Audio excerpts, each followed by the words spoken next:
നമസ്കാരം. ഞാൻ ജ്യോത്സ്യൻ ആറ്റുകാൽ ശിവദാസ്.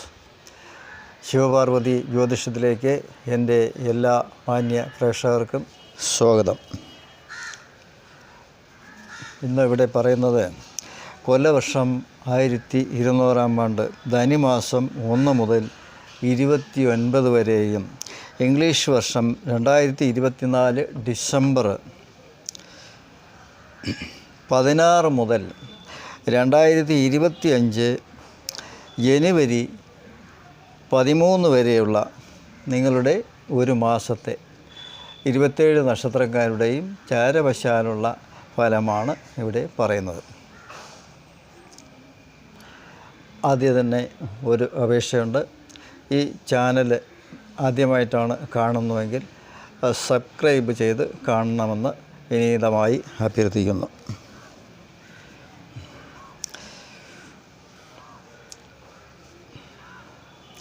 ആദ്യമായിട്ട് മേടരാശിയിൽ വരുന്ന നക്ഷത്രങ്ങൾ അശ്വതി, ഭരണി, കാർത്തികയുടെ കാൽഭാഗം.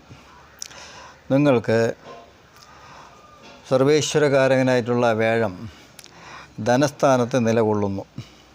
അതൊരു ഭാഗ്യ അനുഭവമായി തന്നെ ജീവിതത്തിൻ്റെ എല്ലാ മേഖലയിലുള്ളവർക്കും അതൊരു ഭാഗ്യ അനുഭവം തന്നെയാണ്.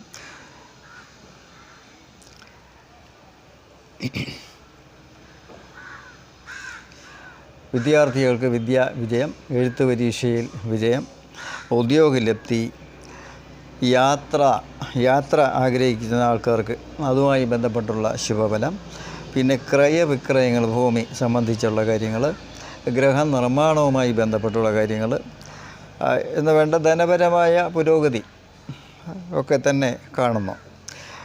നമുക്ക് വാക്ക്, വിദ്യ, പ്രവൃത്തി എന്നിവ അടങ്ങുന്ന സ്ഥാനത്തായിട്ടാണ് ഈ വ്യാഴം നിൽക്കുന്നത്.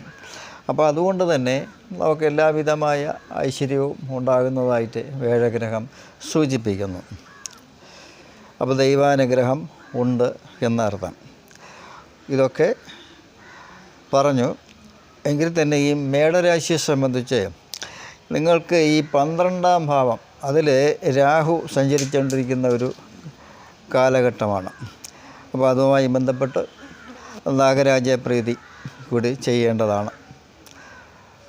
അങ്ങനെയാണെങ്കിൽ ആയില്യത്തിന് ചെയ്യുകയാണെങ്കിൽ നമുക്ക് എന്തെങ്കിലും ആരോഗ്യ പ്രശ്നങ്ങൾ, നിങ്ങളുടെ രോഗസ്ഥാനത്ത് കേതു ഉണ്ട്.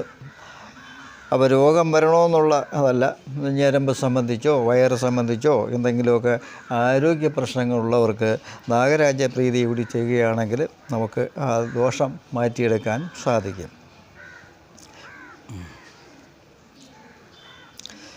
ഇനി പറയുന്നത് ഇടവരാശിയാണ്. ഇടവരാശിയെ സംബന്ധിച്ച് അതിലുള്ള നക്ഷത്രങ്ങൾ കാർത്തികയുടെ മുക്കാൽ ഭാഗം, രോഹിണി, മകയിരത്തിൻ്റെ ആദ്യ പകുതി. അപ്പോൾ ആ രാശിയിൽ സർവേശ്വരകാരകനായിട്ടുള്ള വ്യാഴം നിലകൊള്ളുന്നു.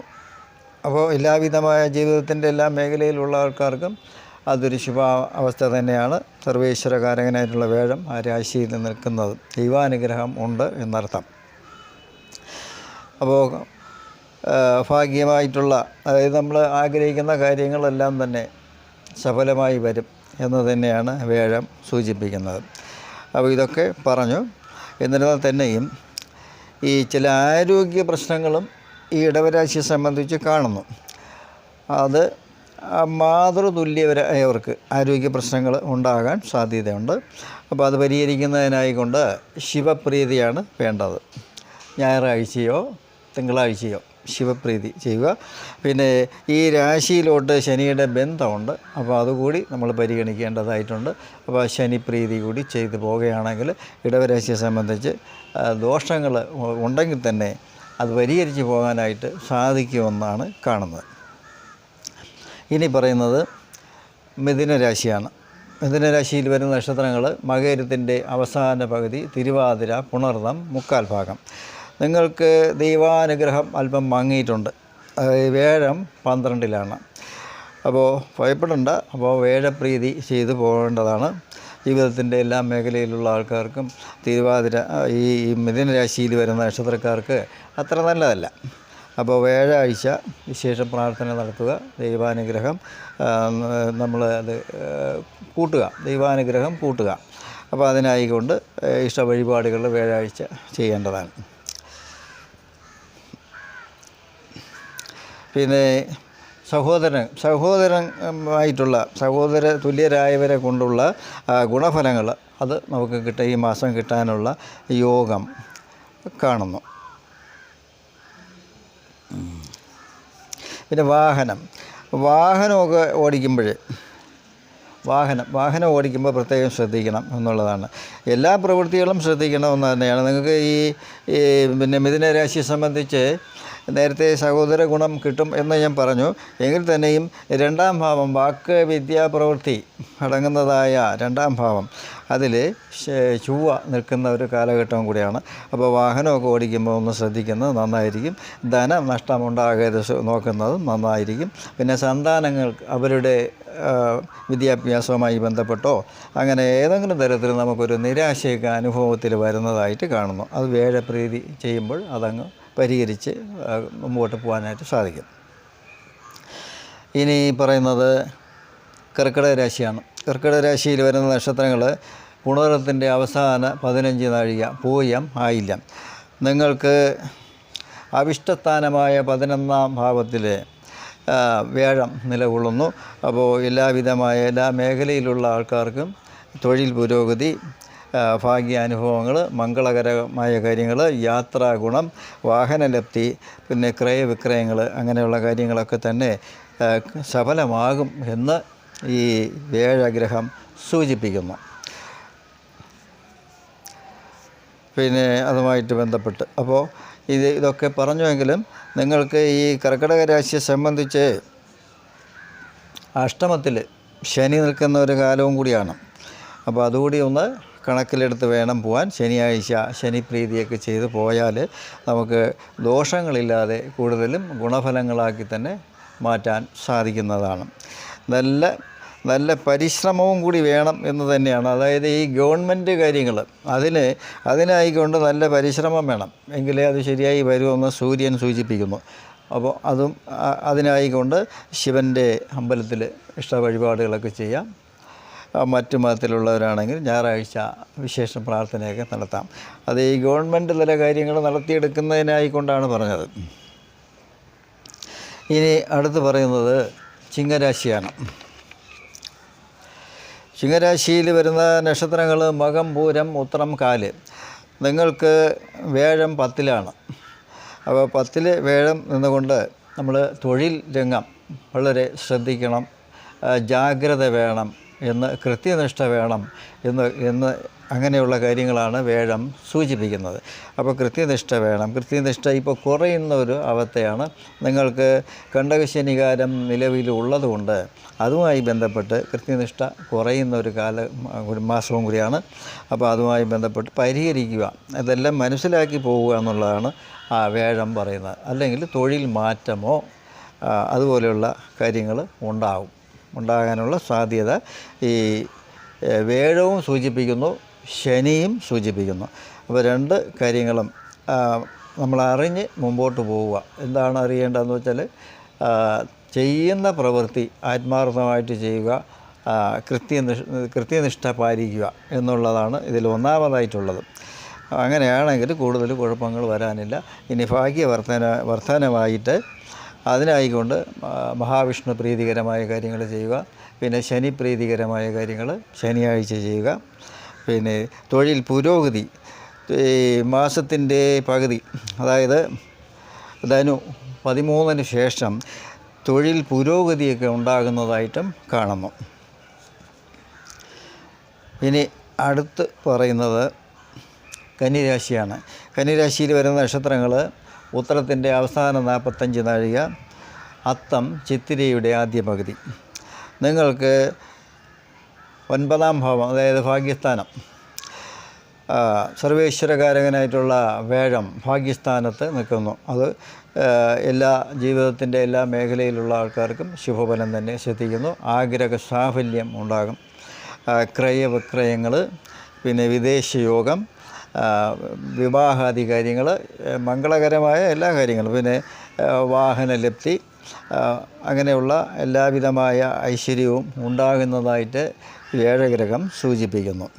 അപ്പോൾ അതിനായിക്കൊണ്ട് ഈ രാശിയിൽ കേതു നിലകൊള്ളുന്നു. വ്യാഴത്തെ കൊണ്ടുള്ള ഗുണഫലങ്ങൾ നമുക്ക് ശ്രദ്ധിക്കും. എന്നാൽ ഈ രാശിയിൽ കേതു നിലകൊള്ളുന്നു. അപ്പോൾ അതിനായിക്കൊണ്ട് നാഗരാജ പ്രീതി കൂടി ചെയ്തു പോവുകയാണെങ്കിൽ ചെറിയ തടസ്സങ്ങളുണ്ടെങ്കിൽ അത് മാറ്റിയെടുക്കാനായിട്ട് നമുക്ക് സാധിക്കും. നാഗരാജ പ്രീതി ആയില്യം തോറും മുടങ്ങാതെ അത് ചെയ്യുന്നത് നന്നായിരിക്കും.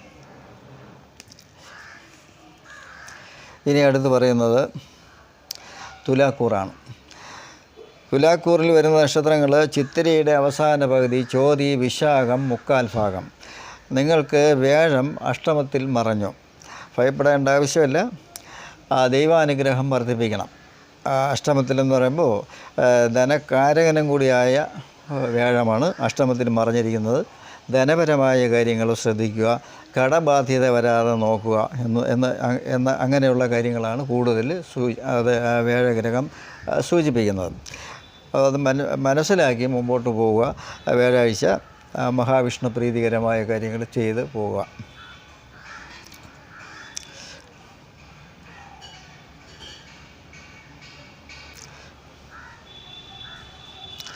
പിന്നെ നിങ്ങൾക്ക് ഈ മാസം ഭാഗ്യാധിപനായ ബുധൻ ഈ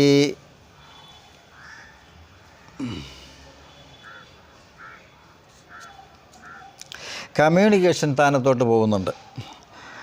അതായത് ധനുമാസം 20-ാം തീയതിയോടെ. അപ്പോൾ കമ്മ്യൂണിക്കേഷൻ മുഖേനയുള്ള ഗുണഫലങ്ങളൊക്കെ നമുക്ക് കിട്ടുന്നതായിട്ട് തുലാ രാശിക്കാരെ സംബന്ധിച്ച് കാണുന്നു. അപ്പോൾ അതിനായിക്കൊണ്ട് ബുധനെ പ്രീതിപ്പെടുത്തുക. അത് ദേവതയെ പറയുമ്പോൾ കൃഷ്ണനെ ബുധനാഴ്ച ഇഷ്ട വഴിപാടുകളൊക്കെ ചെയ്യുക. മറ്റ് മതത്തിലുള്ളവരാണെങ്കിൽ ബുധനാഴ്ച വിശേഷ പ്രാർത്ഥന നടത്തുക. അപ്പോൾ നമുക്ക് കാര്യങ്ങളൊക്കെ നടത്തിയെടുക്കാനായിട്ട് സാധിക്കും. ഇനി പറയുന്നത് വൃശ്ചിക രാശിയിൽ വരുന്ന നക്ഷത്രങ്ങളാണ്. വിശാഖത്തിൻ്റെ അവസാന 15 നാഴിക, അനിഴം, കേട്ട. നിങ്ങൾക്ക് നിവർത്തി സ്ഥാനത്ത് സർവേശ്വരകാരകനായിട്ടുള്ള വ്യാഴം നിലകൊള്ളുന്നു. നിവർത്തി സ്ഥാനം യാത്രാസ്ഥാനം എന്ന് പറയും. പിന്നെ വിവാഹസ്ഥാനം. അപ്പോൾ അതുമായിട്ട് ബന്ധപ്പെട്ട് എല്ലാവിധമായ ജീവിത പുരോഗതിയും വിവാഹമായി ബന്ധപ്പെട്ടുള്ള കാര്യങ്ങളും ക്രയവിക്രയങ്ങൾ, പിന്നെ യാത്ര, വിദേശ യാത്ര, പിന്നെ തീർത്ഥയാത്ര, പിന്നെ ദമ്പതിമാർ, ഭാര്യ ഭർത്താവ്. അപ്പോൾ അങ്ങനെ ദമ്പതിമാർക്ക് ഒരുമിച്ചുള്ള യാത്രയൊക്കെ ഈ മാസം സൂചിപ്പിക്കുന്നു. അപ്പോൾ എല്ലാവിധമായ ഭാഗ്യാനുഭവങ്ങളും ഉണ്ടെന്ന് തന്നെയാണ് ഈ വൃശ്ചിക കൂറിൽ വരുന്ന നക്ഷത്രക്കാർക്ക് അനുഭവത്തിൽ പറയാനുള്ളത്. അപ്പോൾ ഇതൊക്കെ വ്യാഴത്തെ കൊണ്ടുള്ള ഗുണഫലങ്ങളാണ് ഞാൻ പറഞ്ഞത്.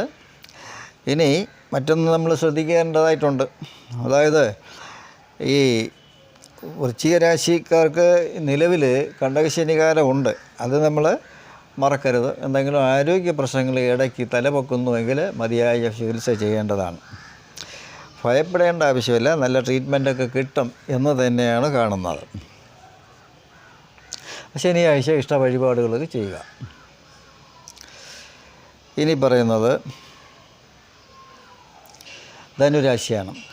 ധനുരാശിയിൽ വരുന്ന നക്ഷത്രങ്ങൾ മൂലം, പൂരാടം, ഉത്രാടത്തിൻ്റെ ആദ്യത്തെ 15 നാഴിക. നിങ്ങൾക്ക് വ്യാഴം 6-ലാണ്. അത്ര ശുഭകരമല്ല.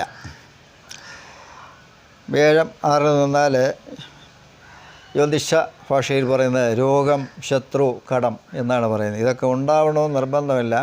എന്നിരുന്നാലും ദൈവാനുഗ്രഹം വർദ്ധിപ്പിക്കണം വ്യാഴാഴ്ച.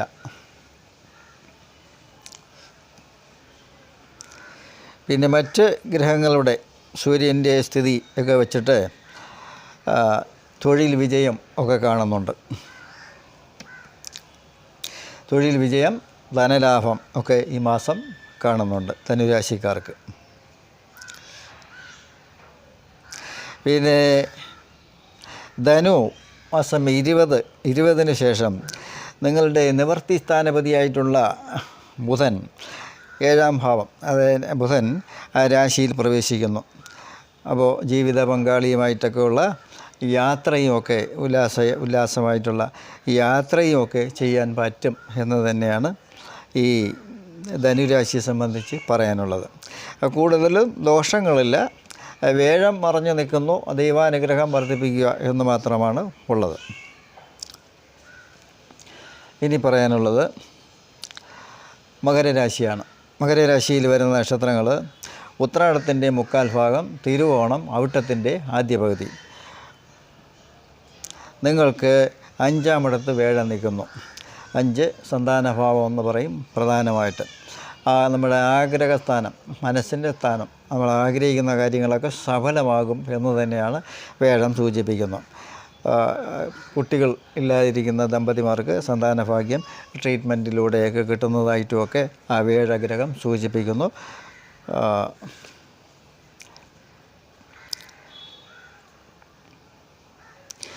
രാശിയിൽ, അതായത് മകരരാശിയിൽ നിങ്ങളുടെ 5-ാം ഭാവാധിപനായിട്ടുള്ള ശുക്രനും നിലകൊള്ളുന്നുണ്ട്. അപ്പോൾ അതൊരു ശുഭ അവസ്ഥ തന്നെയാണ് കാണുന്നു.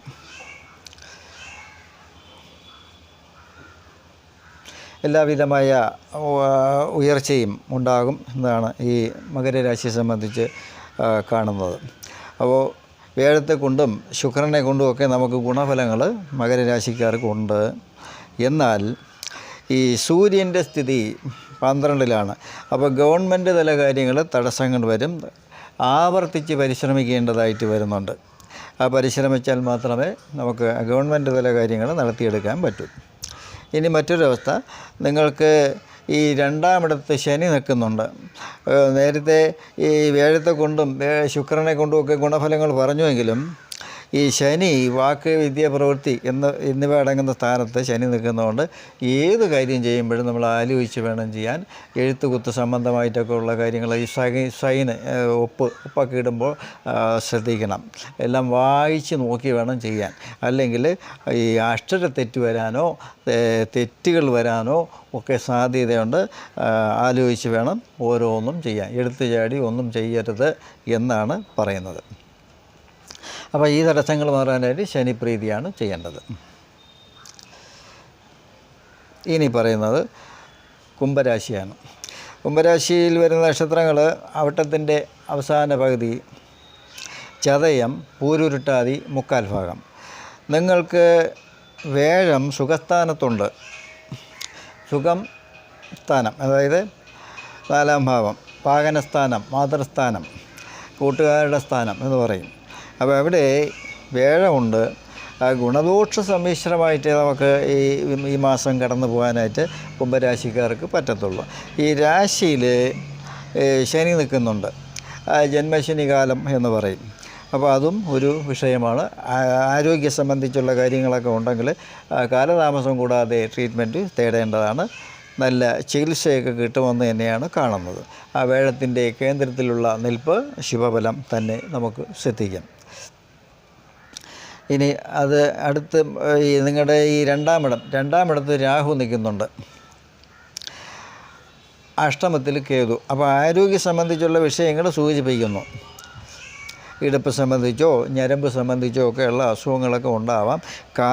കാല് സംബന്ധിച്ചുള്ള അസുഖങ്ങളുണ്ടാവാം. അപ്പോൾ ഇതൊക്കെ എന്തെങ്കിലും ഉണ്ടെങ്കിൽ കാലതാമസം കൂടാതെ ട്രീറ്റ്മെൻറ്റ് തേടുക എന്നുള്ളതാണ് കുംഭരാശിക്കാർക്ക് പറയാനുള്ളത്. ഇനി അടുത്ത് പറയുന്നത്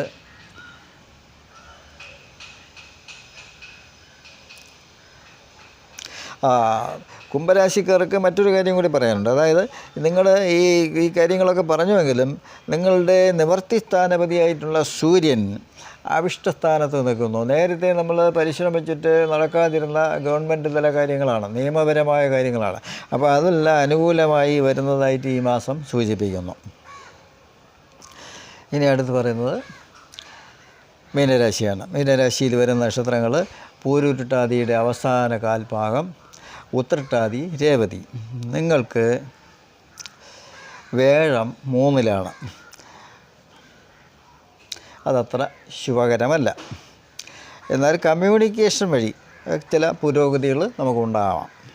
കമ്മ്യൂണിക്കേഷൻ വഴിയും സഹോദരങ്ങളെ കൊണ്ടും ഒക്കെ ചില ആനുകൂല്യങ്ങൾ കിട്ടുന്നതായിട്ട് ആ വേഴം സൂചിപ്പിക്കുന്നു. പിന്നെ ഗവൺമെൻറ് തല കാര്യങ്ങൾ, അത് നിങ്ങൾക്ക് വന്നിട്ട് സൂര്യൻ കർമ്മസ്ഥാനത്ത് നിൽക്കുന്നു. അതുകൊണ്ട് തന്നെ ഗവൺമെൻറ് കാര്യങ്ങൾ, നേരത്തെ വിചാരിച്ചിട്ട് നടക്കാതിരുന്ന കാര്യങ്ങൾ, അതെല്ലാം ഈ മാസം നടത്തിയെടുക്കാനായിട്ട് സാധിക്കും. പിന്നെ ആരോഗ്യ പ്രശ്നങ്ങൾ, കാല് സംബന്ധിച്ചോ ഇടുപ്പ് സംബന്ധിച്ചോ ഒക്കെ ഉണ്ടെങ്കിൽ മതിയായ ചികിത്സ തേടേണ്ടതാണ്. കൂടുതലും ഗുണഫലങ്ങളല്ല, ഗുണദോഷ സമ്മിശ്ര ഫലങ്ങളായിരിക്കും മീനരാശിയെ സംബന്ധിച്ച് പറയാനുള്ളത്. അപ്പോൾ നാഗരാജപ്രീതി കൂടി ചെയ്തു പോവേണ്ടതാണ്. ആ രാശിയിൽ രാഹു നിലകൊള്ളുന്നു. അപ്പോൾ ആയില്യത്തിന് നാഗരാജപ്രീതിയൊക്കെ ചെയ്യുകയാണെങ്കിൽ ആരോഗ്യ പ്രശ്നങ്ങളൊക്കെ കുറയ്ക്കാനായിട്ട്, രോഗശമനമൊക്കെ നമുക്ക് ഉണ്ടാക്കിയെടുക്കാം. രോഗമുള്ളവർക്ക് രോഗശമനം കിട്ടുന്നതായിട്ട് കാണുന്നു. അപ്പോൾ ആയില്യം ഒക്കെ ആയില്യത്തിന് ദ്രവ്യങ്ങളൊക്കെ സമർപ്പിച്ച് മഞ്ഞൾപ്പൊടി, പാലഭിഷേകം അങ്ങനെയുള്ള കാര്യങ്ങളൊക്കെ ചെയ്തു വന്നാൽ നമുക്ക് ആരോഗ്യ പ്രശ്നങ്ങൾ ഒഴിവാക്കാനായിട്ട് സാധിക്കും.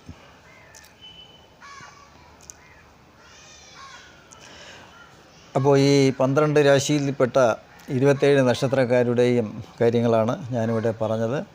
അപ്പോൾ ഇതിൽ നിന്നും വ്യത്യസ്തമായിട്ടുള്ള ചില അനുഭവങ്ങൾ നിങ്ങൾക്ക് ചിലർക്കെങ്കിലും ഉണ്ടായേക്കാം. അത് നിങ്ങൾക്ക് ഓരോരുത്തർക്കും ഇപ്പോൾ നടക്കുന്ന ദശ, അപഹാരം, ഛിദ്രം എന്നിവയൊക്കെ അടങ്ങുന്ന സൂക്ഷ്മമായ കാര്യങ്ങളാണ്. അതിൻ്റെയൊക്കെ അടിസ്ഥാനത്തിൽ ചില ഏറ്റക്കുറച്ചിലുകൾ ഉണ്ടായേക്കാം. പിന്നെ അതുമാത്രമല്ല, ചില രാശിക്കാർക്ക് ദോഷം പറഞ്ഞു. അപ്പോൾ അവർക്ക് ഇപ്പോൾ നടക്കുന്ന ദിശയും അപഹാരമൊക്കെ നല്ലതാണെങ്കിൽ ഈ പറഞ്ഞതുമായിട്ട് അനുഭവത്തിൽ കൂടുതൽ എഫക്റ്റ് ചെയ്യില്ല, ദോഷകാഠിന്യം കുറയും. അതുപോലെ തന്നെ ഗുണഫലങ്ങൾ ഞാൻ പറഞ്ഞ രാശിക്കാർക്ക്, അപ്പോൾ അവർക്ക് ഇപ്പോൾ മോശം ദശയും അപഹാരമൊക്കെ ആണെങ്കിൽ ഗുണഫലം കിട്ടില്ല എന്നല്ല, കിട്ടും. അതിൽ കിട്ടുന്ന ഒരു പൂർണ്ണത വരില്ല. അപ്പോൾ 50% അനുഭവത്തിൽ വരത്തുള്ളൂ. അങ്ങനെ ഉള്ളതാണ്. അപ്പോൾ അതൊക്കെ നമുക്ക് കൂടുതൽ അറിയണമെങ്കിൽ ഒരു ആസ്ട്രോളജിനെ കാണുക. അപ്പോൾ ജാതകം ഒക്കെ പരിശോധിക്കാൻ താല്പര്യമുള്ളവർക്ക് എന്നെ വിളിക്കാവുന്നതാണ്. അപ്പോൾ ഇത്രയും നേരം ഈ വീഡിയോ കണ്ടിരുന്ന എല്ലാവർക്കും എൻ്റെ നന്ദി കടപ്പാടും അറിയിച്ചു കൊള്ളുന്നു. അടുത്ത വീഡിയോയിൽ കാണുന്നത് വരെ എല്ലാവർക്കും എൻ്റെ നന്ദി, നമസ്കാരം.